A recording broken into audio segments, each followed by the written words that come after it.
Hello friends, आशी stitching में आपका स्वागत है। आज मैं सादा ब्लाउज़ की कटिंग और स्टिचिंग बताने जा रही हूँ। तो देखिए, ये अस्तर वाला कपड़ा है। अस्तर वाले कपड़े को मैं डबल में फोल्ड करके रख ली हूँ और नीचे से मैं कपड़ा बराबर कर ले रही हूँ। और जब भी हम सादा ब्लाउज़ बनाते हैं तो जितना भी बैक पार्ट की लंबाई रहती है उससे हम 1 इंच एक्स्ट्रा रखते हैं। तो बैक पार्ट की लंबाई मैं 17 इंच में कट की थी और इसकी लंबाई मैं 18 इंच रख रही हूँ। ब्लाउज़ मेरा तैयार बनेगा 16 इंच का। उसकी भी कटिंग का वीडियो मेरे चैनल पर अपलोड है। तो देखिए, इस तरीके से मैं 5.5 इंच शोल्डर का निशान लगाई हूँ, 2.5 इंच मैं नेक की चौड़ाई का निशान लगाई हूँ और आर्म होल की लंबाई का निशान मैं 6.5 इंच पर लगाई हूँ। अब यहाँ से चेस्ट का निशान लगाना है। तो देखिए, जो फोल्ड वाला साइड है मैं अपनी साइड रखी हूँ, तो यहाँ से मैं 1/2 इंच छोड़ते हुए मैं चेस्ट का निशान लगाऊंगी। ये 1/2 इंच मैं इसलिए छोड़ रही हूँ ताकि जब हम हुक पट्टी और आई पट्टी अटैच करें उसके लिए। तो 1/2 इंच छोड़ते हुए मैं एक निशान 10 इंच पर और एक निशान 12 इंच पर। 10 इंच आएगा 40 का चौथा भाग और 2 इंच मैं मार्जिन के लिए रख रही हूँ। नीचे से भी कमर का चौथा भाग लेना है और 1 इंच रखना है प्लेट्स के लिए और फिर 2 इंच रखना है मार्जिन के लिए। तो 34 कमर है, उसका चौथा भाग आएगा 8.5 इंच और 2 इंच मैं मार्जिन के लिए रखी हूँ और 1 इंच मैं प्लेट्स के लिए रखी थी। तो नीचे का भी निशान मैं लगा ली हूँ। अब दोनों निशानों को स्केल की सहायता से सीधा कर लेना है, मार्जिन वाला भी निशान और फिटिंग वाला भी निशान। ये निशान लगाने के बाद देखिए, जो निशान मैं 1/2 इंच का लगाई थी फोल्ड वाले साइड हुक पट्टी और आई पट्टी के लिए, उस निशान को सीधा मिला लेना है। सीधा मिलाने के बाद से देखिए, अब इसमें नेक की लंबाई का निशान मैं लगा रही हूँ। तो ये ब्लाउज़ का फ्रंट पार्ट है, तो नेक की लंबाई रहेगी 6 इंच और नीचे से नेक की चौड़ाई में रख रही हूँ 3 इंच। दोनों निशानों को मिला करके बॉक्स तैयार करना है और बॉक्स तैयार करने के बाद से इसमें हम गोलाई का शेप देंगे। गोल गला मैं बना रही हूँ, तो इस तरीके से मैं गोलाई का शेप दे दी हूँ। शोल्डर को 1/2 इंच डाउन कर लेना है। अब इसके बाद से इसमें आर्म होल की गोलाई का शेप देना है। तो फ्रंट पार्ट में हम आर्म होल की गोलाई का शेप 1 इंच पर लगाते हैं, बैक पार्ट में 1.5 इंच पर लगाते हैं। तो कोने में 1 इंच पर निशान लगा करके इस तरीके से मैं गोलाई का शेप दे दी हूँ आर्म होल के पास। अब इसमें टक्स का निशान लगाना है। तो टक्स पॉइंट के लिए देखिए, सबसे पहले ऊपर से मैं 12 इंच पर एक निशान लगा ले रही हूँ। अगर आपका ब्लाउज इससे छोटा बन रहा है तो आप 11 इंच पर निशान लगाइएगा। तो एक निशान मैं सेंटर में टक्स पॉइंट का लगा ली हूँ। फिर देखिए, यहाँ से मैं एक टक्स का निशान लगा रही हूँ, तो ऊपर से मैं 3 इंच ले रही हूँ नेक के पास से और देखिए 1/2 इंच छोड़ते हुए मैं 3 इंच चौड़ाई इसकी रखूँगी और उसको 1/2 इंच को अगर रख रहे हैं तो फिर 3.5 इंच आ जाएगा। तो इस तरीके से इसकी चौड़ाई मैं 3.5 इंच रखी हूँ। और जो दूसरा वाला टक्स है जो कि नीचे से हम लगाते हैं, तो देखिए फोल्ड वाले साइड से मैं 5 इंच रखी हूँ। 1/2 इंच जो मैं हुक पट्टी और आई पट्टी के लिए रखी थी उसको लेकर के उसको छोड़ते हुए मैं 4.5 इंच रखी हूँ और इसकी लंबाई मैं रख रही हूँ 5.5 इंच। अब इसके बीच की दूरी को नापेंगे, तो दोनों के बीच की दूरी आ रही है 2.5 इंच। तो सेम वही दूरी हम तीसरे टक्स में भी रखेंगे और एक निशान हम वहाँ बना लेंगे और सेम वही दूरी हमको फिर चौथे टक्स में रखना है। यानी कि चारों टक्स की जो दूरी है एक बराबर होनी चाहिए, तब जाकर के सादा ब्लाउज़ की फिटिंग अच्छी बनती है। अगर टक्स आपका इधर उधर रहेगा तो फिर उसकी फिटिंग सही नहीं आएगी। तो सादा ब्लाउज में सबसे ज़रूरी यही है कि हम जो टक्स का निशान लगाते हैं अच्छे से लगाएं। टक्स का निशान लगाने के बाद देखिए, जो बीच का जो गैप है राउंड शेप में दिखना चाहिए और चारों के बीच की दूरी एक बराबर होनी चाहिए। अब देखिए, दोनों साइड से मैं 1/2 इंच का निशान लगा ले रही हूँ। नीचे की साइड से भी मैं 1/2 इंच 1 इंच एक्स्ट्रा में रखी थी, तो दोनों साइड 1/2 इंच का निशान लगाना है और ऊपर उसी निशान में मिला लेना है जैसे मैं मिला रही हूँ। देखिए इस तरीके से। तो ऐसे टक्स का निशान लगाने से जब हम इसको स्टिच करेंगे तो इसकी फिनिशिंग बहुत अच्छी आएगी। इसी तरीके से हम चारों टक्स में दोनों साइड 1/2 इंच का निशान लगाएंगे और उस निशान को हम ऊपर वाले निशान में मिला लेंगे। इस ब्लाउज में जो बैक पार्ट की मैं कटिंग की हूँ उसके साथ में फ्रंट पार्ट की भी कटिंग बताई हूँ, यानी कि जो अभी मैं बता रही हूँ इसको भी मैं कटिंग करके उसमें दिखाई हूँ। इस वीडियो में मुझे स्टिचिंग करना था तो उसके साथ में कटिंग का वीडियो में प्लस कर दी हूँ ताकि आप लोग को एक साथ वीडियो समझ में आ जाएगा। तो देखिए, इस तरीके से मैं चारों टक्स में दोनों साइड में 1/2 इंच का निशान मैं लगा ली हूँ। अब इसी निशान पर कटिंग कर देना है। तो अच्छे से फिनिशिंग के साथ हम कपड़े को बराबर में करते हुए कटिंग कर लेंगे। कटिंग करने के बाद देखिए, मेन फैब्रिक भी मैं कट कर ली हूँ।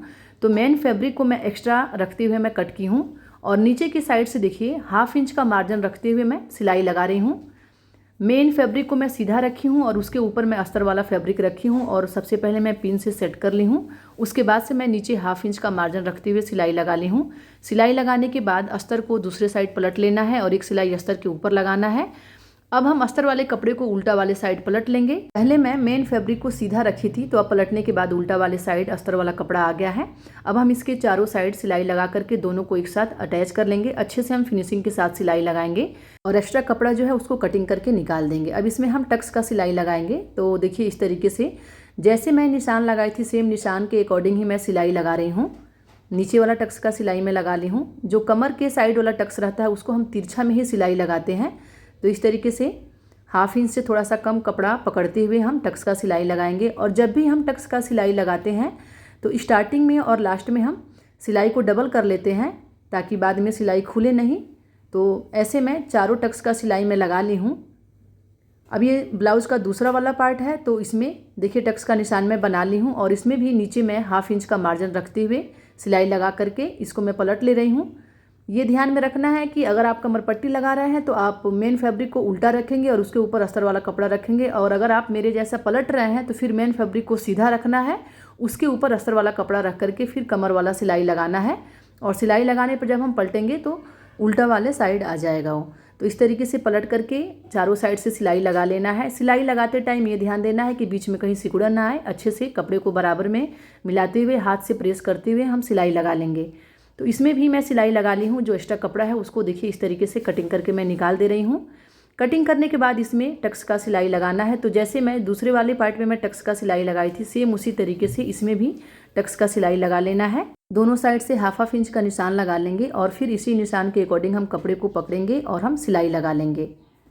जैसे मैं इसके पहले वाले पार्ट में सिलाई लगा करके आप लोग को दिखाई थी सेम उसी तरीके से इसमें भी सिलाई लगा लेना है। एक बराबर कपड़ा पकड़ते हुए हमको टक्स का सिलाई लगाना है। सादा ब्लाउज में अगर हम फिनिशिंग के साथ टक्स का सिलाई लगा रहे हैं तो इसकी फिटिंग भी बहुत अच्छी बनेगी। तो देखिए दोनों पार्ट का जो टक्स का सिलाई था मैं लगा ली हूँ। अब इसमें हुक पट्टी और आई पट्टी को अटैच करना है और गले पट्टी को भी अटैच करना है। तो गले पट्टी के लिए इस तरीके से मैं तिरछा पट्टी मैं कट कर ले रही हूँ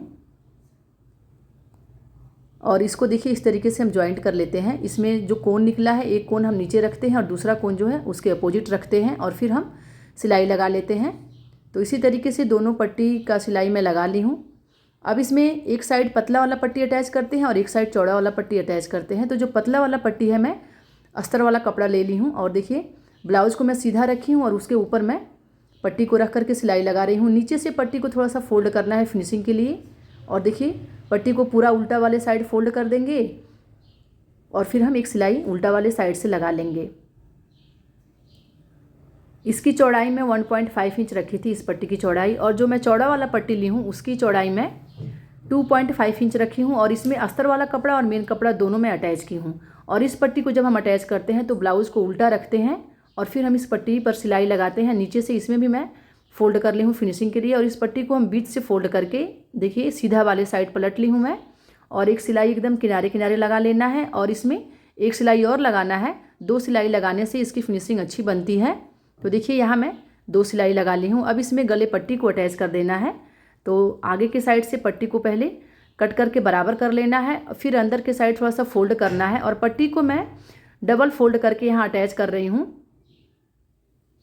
इस तरीके से देखिए डबल फोल्ड करके अटैच करने से हम जब तुरपाई करेंगे तो इसकी फिनिशिंग अच्छी आएगी और ज़्यादा मेहनत भी नहीं लगेगा इसमें।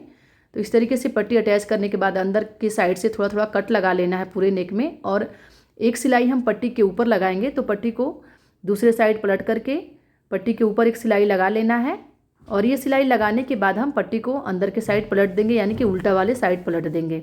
पलटने के बाद आप तुरपाई इसमें कर लीजिएगा। मैं अभी मशीन से सिलाई लगा रही हूँ, मैं बाद में तुरपाई करके और इस सिलाई को मैं खोल दूँगी, या फिर आप इसके ऊपर लेस भी अटैच कर सकते हैं। तो इसी तरीके से दोनों साइड का नेक तैयार कर लेना है। तो दोनों साइड का नेक मैं तैयार कर ली हूँ। वीडियो आपको कैसा लगा आप कमेंट करके ज़रूर बताइएगा और वीडियो अच्छी लगी हो तो वीडियो को लाइक करिएगा। वीडियो देखने के लिए थैंक यू।